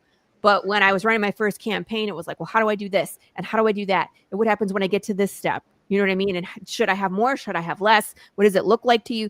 So I was that way as well. And I think that that's one of the strengths of indie comics, is that there is someone out there that was in your shoes not too long ago, you know, and is very happy to answer questions. And, you know, you can show up in their DMs and be like, where do I ship from? And we're like, hey, I use Pirate Ship. That's where we are, you know? It's like all these little tips and tricks that we share with each other as Kickstarter gets updated. Like, are you in that? I think we're all in the same chat group with Laurie Foster, and there's a bunch of people in there. But it's like, anytime we were talking about like when late pledges became a thing on Kickstarter, it's like, how does it work? And did you try it? What was your experience? And what would you do differently next time? So it's like, we're very open with that information, which I think is incredible for this industry. Somebody told me about drama too, but I mean, like, if you can find your core group, I think that's important. Yeah, somebody told me about late pledges. I was not going to do it because I wanted to keep the campaign like kind of like simple and stuff. Late pledges, it earned me over like an extra $100. Like, and it was great because, and it actually pushed me over, you know, 3,000, which like, it doesn't like seem like a lot, but like, I like being able to go back and look now. And it's like my first campaign was like 150%. Like, that's a nice feeling to be like, I did well. And like it was weird before, when my campaign actually ended, it ended on 2,969. And I was like, haha, 69. Like that's so appropriate for Fisticuffs. But those like late pledges were, the little like teenager. And he's like, but no, it wound up like, just making, like a little difference that turned out to make like a lot of like a moral victory or spiritual victory. So, just like little suggestions like that, man. Like everybody was like, and again, the key thing, like, didn't make me feel like stupid or like an asshole or like, whatever. Like everybody's been great, and I'm grateful. So thank you guys. Yeah, that's super important. And that's one of the reasons I love doing this show is to pay things forward as well. You know what I mean? Because when I first started, I was on 34 shows, my first Kickstarter. And, I do a lot of podcasts. I'm always looking. But it's like, I want to give those same opportunities to introduce what's new and what's coming up and introduce people to my audience as well. Because they're great and they love to support and they're always looking for what's, their new favorite thing. So, I love this show for that reason too. It's like we connect people all the time. And that's what this industry is about. What's this, Pops? I did want to announce that Nem is planning on GMing a morning D&D stream. Good Lord. Probably Monday or Wednesday morning, 9 a.m. Eastern, if you want to hit me up to play. Wait, not Monday. His regular show is Monday. Oh, okay. So he's premiering his new show next week, right? Because he sent me a message. I'm gonna make an appearance to hang out with Nem on his new show. Nem's one of my favorite people, so I'm gonna be there. It's a D&D show? No, it sounds like he's gonna have more than one. I wasn't aware of this one, a D&D stream, but I would totally play if I had more time. I just don't. I know. I always wanted to learn it, and I just never. It just seems like so much fun. Like, and it is. It's a blast. Except I have to be an adult as well. Yeah. Well, that's. I'd imagine that's like really frustrating. But no, I always wanted to get the hard part because like I've like Chad will have is it Chad and DM Ray? That's one of their tiers that you can back. Is that they will put on like a one shot and they get like professional paid people to DM the one shot and it's a blast to play and like they'll teach you how to do it and so that's really the best situation. But it's just I always want to go, but I just don't have I can't commit. And it's like knowing where this whole group is waiting on you because you have to go to your kid's archery lesson. You know what I mean? So I'm just like, I don't want to do that. I don't want to slow down the group because my personal commitments in my life. Your kids do archery? That's so cool. My daughter, my oldest daughter does archery. It's really funny. She's a Sagittarius. We just found this out because I don't really pay attention to that. She's like, Mom, I'm a Sagittarius. I'm like, great. And she was like, they have a bow and arrow. And I was like, oh, well, that makes perfect sense for you.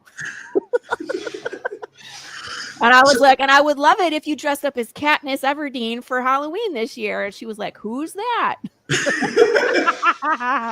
So we're working on it. You guys have like I was gonna say you guys have like quite the like you're almost like a family of superheroes. You got an archer, like a knife fighting mom. Like you guys could like weirdo. Yeah, no, that's awesome. You guys could like make a difference in the community. Survive in the apocalypse. Yes, that's what we're planning. Awesome. Grow food. Yes, I can do that. And it's like I can make my own clothes. I know how to crochet and knit. And I can so you need to make like your own like bunker for comic, like all of us comic people to come live on your like bunker / commune when the apocalypse comes. So I started doing martial arts in 1997. And of course, when 2000, it was that whole Y2K scare. And I had a plan. Of course, this was before marriage, before anything else. Like all my martial art friends who are lethal, right? We were all like, we're going to meet up at this mall, take it over. I was like, I'm going to go find them to survive the apocalypse. But yeah, it's like, for Pete's sakes, you got to know people. And it's like, not only can you know people, you have to stockpile. Like, if you really want to be a survivalist, we don't have a bunker or nothing. But like that's the thing that like I wonder about, like the bunkers. Like how Sorry, Sarah. My How do daughter, she's 11, so she's almost ready for Hunger Games, but some of the like political stuff will just go over her head. What are you gonna say, Fred? Go ahead. I lost my train of. I'm Yeah, I was sorry. gonna say with a bunker, like how do you know how long to like prepare for it? Like what if you like really, stocked up on a bunker and like it's like 5 years, but like then the apocalypse that you're preparing for required like 7 years of nuclear fallout. Like how do you like? I don't know. I guess I don't know. I don't know. I wonder how people I like plan for that. I don't know. We're not preppers, so I don't know. Like, I don't have like our, what are they? MREs? Yeah, like the food that you would store. That's like, Yeah. I mean, it's interesting to me. We just don't have anywhere to put that stuff. We don't even have a basement here in Texas. You can't have them. So that's the hard part. But it's I interesting. But I think nuclear fallout is 48 hours. I know this for reasons. It's all it, Mr. NSA who's watching. It's because I write things and I'm researching. I promise. It's also why I know certain flammable liquids. Promise. It's all research for a book, not for she's anything else. working. Yeah. She's working on Path of the Pale hydrogen bomb. You know, you would be surprised the weird things I have worked into that story. We're started on the hijinks in that story. I've done a lot of weird research about how brains work and deep. So what's the coolest thing that you learned? Stimulation. Okay, so what's the coolest brain thing that you learned? The coolest brain thing I learned is that your memories, depending on which emotion they are tied to, are stored in different parts of your brain. Okay. So there's actually there's Dr. Penfield who does deep electrical brain stimulation, and they mapped out the brain about where certain emotional memories are held. So they can say, like, if you light up the hippocampus, your memories that are based off of fear are stored there. So in theory, could they like lobotomize a part of your brain and like reduce that emotion, or like? Possibly, yeah. So if your brain isn't functioning, or if you have a tumor, this is why some people like are stuck in an emotion, like they're stuck in rage, or their emotions just their personality completely changes Because they have a tumor don't pressing have on a access, section. or it's overstimulated parts of the brain. So yeah, so the deep brain stimulation is such a weird rabbit hole to go down, Fred, because they do that while they're awake. Yeah, they would have to. Yeah, because you would have in order to relay what emotion that they're feeling. So they have this like it's bizarre. How do I explain it? It's Back to the Future, when he goes and Marty McFly goes to talk, and he's in the past and he's talking to Doc, and he has that like weird cage over his head and he's trying to read it.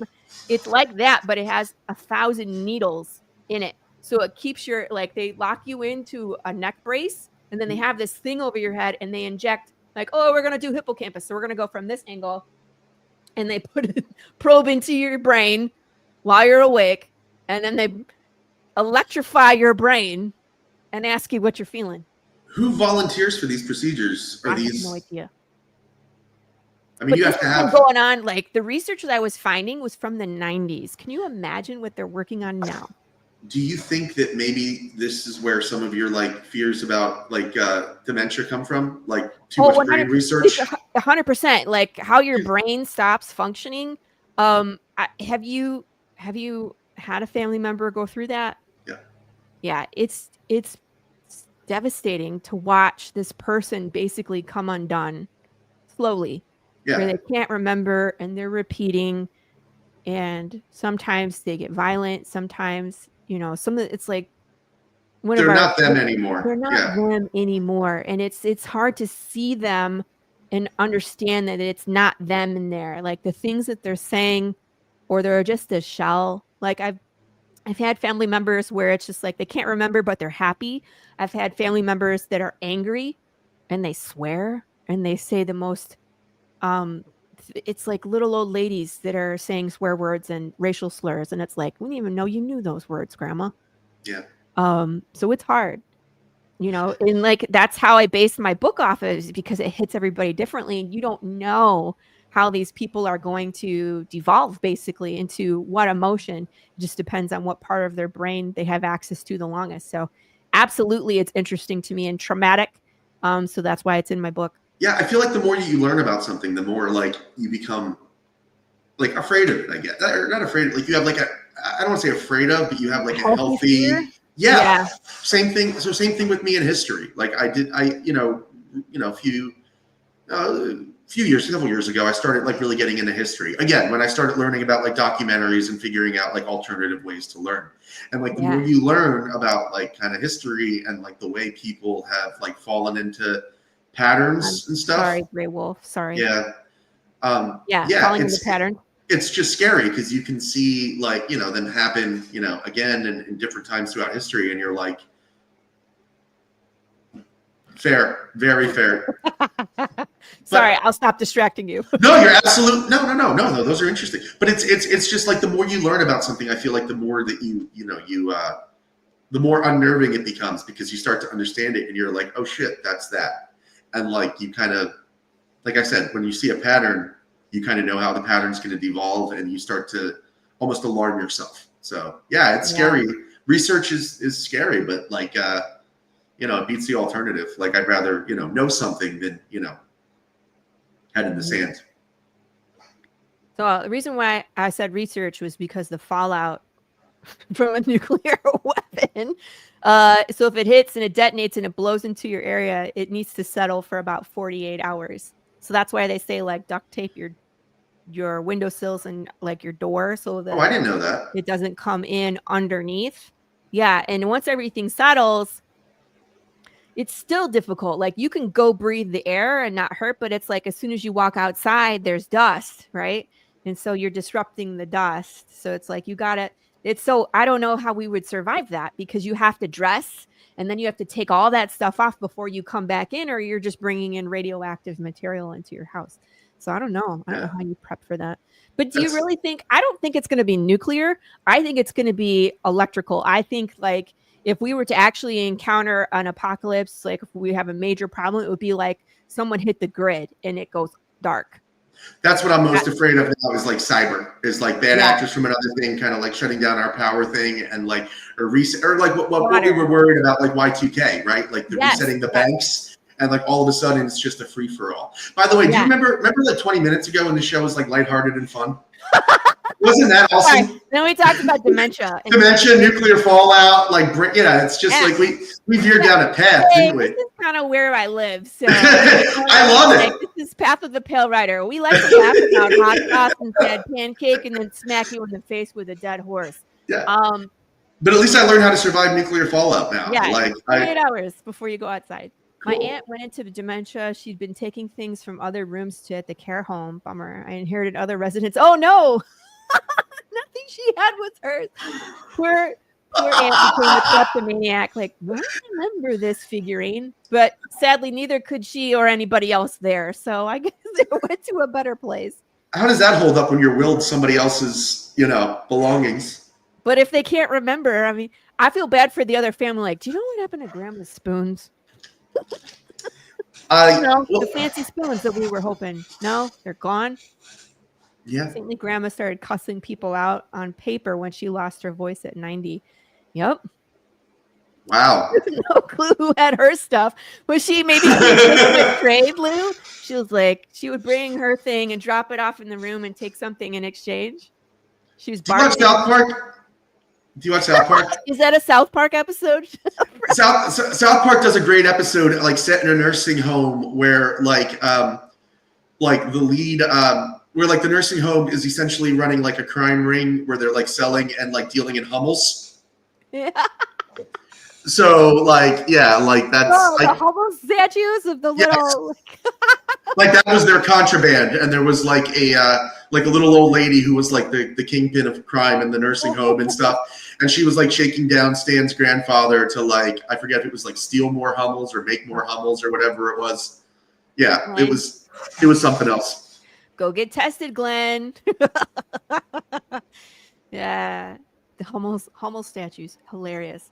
Granny never said bad words, but she would write steaming notes to my mom to pass her upside down on the table. could just see it now. Like, oh. Isn't that funny? I mean, like, you gotta laugh, but also it's a terrible thing to think about. Thankfully, there was nothing value, life for dementia residents. Usually by the time they get to memory care, the things that are in their possession are very few. So that's hard. Yeah. But it's like, what can you do? I know that that's probably in store for me, either cancer or dementia. That's one of the two ways that I will probably go. Yep. Just because both run rampant in my family. So it's like, it's one of those things that I'm afraid about for sure. But Same here. Same here. I worry all the time about like cancer. That was big in both sides of my family. So was dementia. So yeah, I'm in the same boat. Yeah. I'm worried about those things, but what can you do? just got to live now. Like, yeah, write it into stories and traumatize other people. Haha. Exactly. Don't want to spend my skinny years thinking I was fat. Don't want to spend my sane years worrying about being crazy. Like, that's what crazy years are for, And forget to live.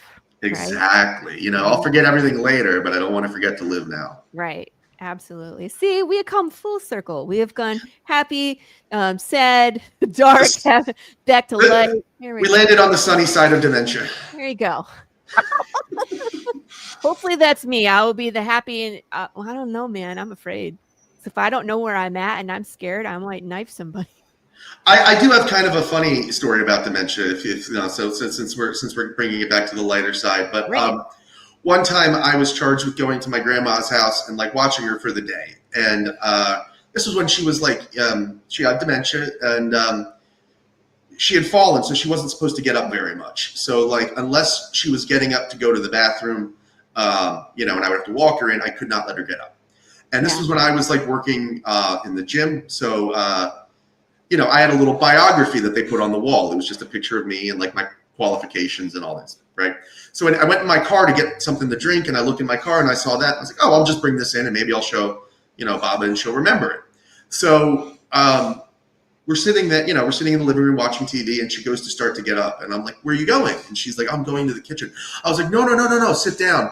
And she's like, no, I got to get this. So I hand her the picture and I was like, look at this. And she looks at the picture and she looks at me.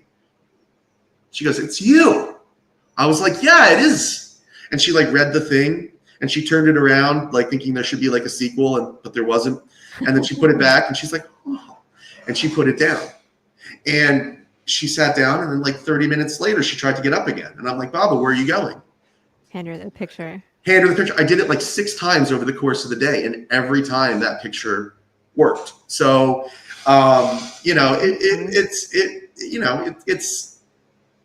it's a sad thing, but like you can still kind of almost the way like when you kind of like you see a child learn something, you could like almost see her like discover the connection again. And it was sad, but at the same time, it was kind of like, I don't know, it was kind of like weird in the way that like love or whatever you would call it, or that brought her back to coherence and kind of, I don't know, it's distracted her in a way. Too, where I've seen videos of like young people getting married, parent has dementia. There was one where the bride, her dad had dementia, but he was a painter for many, many years of his life.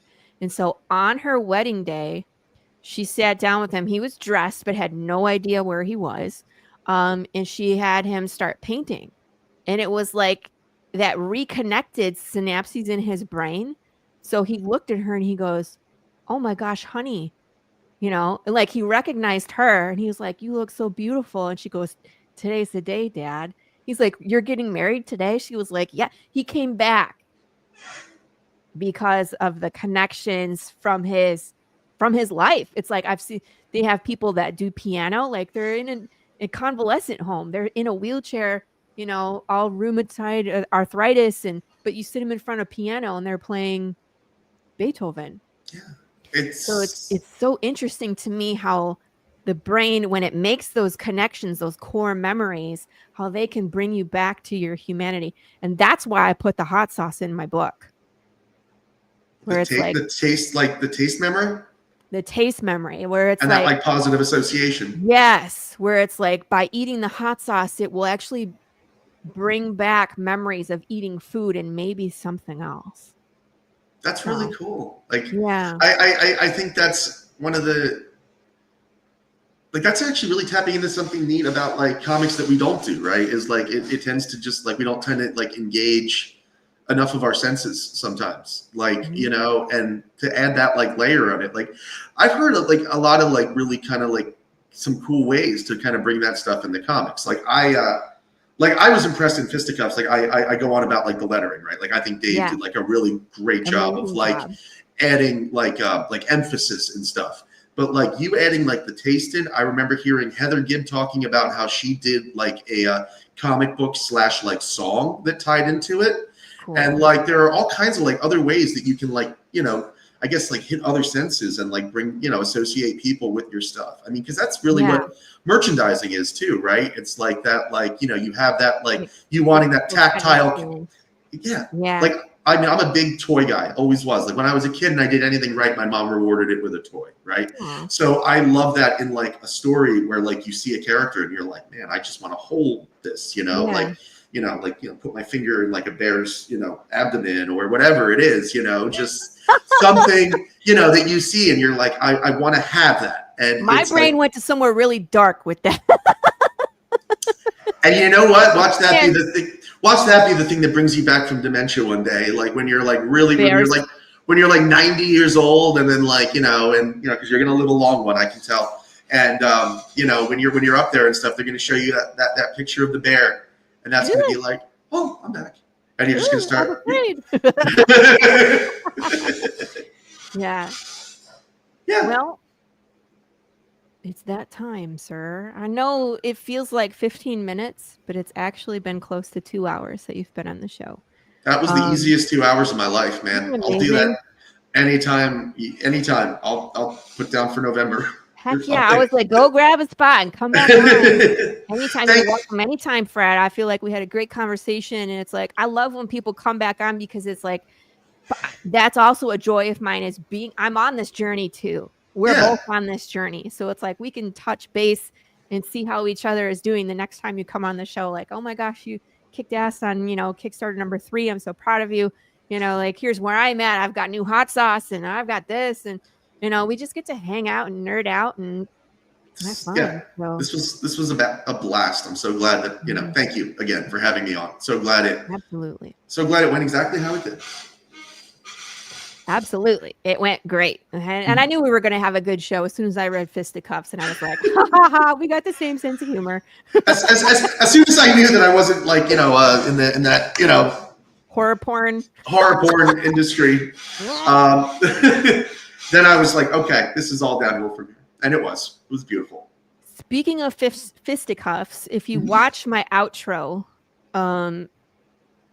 Fisticuffs is mentioned, not your comic per se, but I don't know if you guys, the new outro started last week. I think it's funny, but I don't know. You guys will have to decide. But I love the new intro. Probably a few times to catch all the things. But there is a Fisticuffs homage in there for just a second. The intro was great. I like the new intro. Thank you. Yeah, I mean, like, it was good and it was happy. And then I had to do the outro to put the clips in, like the wake up and get your coffee. I needed to film the outro and then put those in over. So it was good. Thank you, Pops. Enjoyed it. So join us next week. I'm going to have Jarrell Tomlin and maybe another artist involved in next week's show. And then let's see. I'm going to be in Michigan this month, but I'm leaving on a Wednesday and I'm coming back on a Monday. So I won't miss any shows. You won't have any surprise hosts or anything. So I will be here all of June. I'll be in Michigan for only 6 days. So it'll be a real quick hello family, celebrate and come on back because it's expensive, man. It's expensive. So, but again, thank you again for watching, everybody in the chat. I always have a good time and we will catch you all next week. Be excellent to each other. Kiss your babies. Join us next week on the Tuesday Morning Brew. Bye. Did I say tomorrow? Next week. I don't know what I said. See you next week. Okay, bye.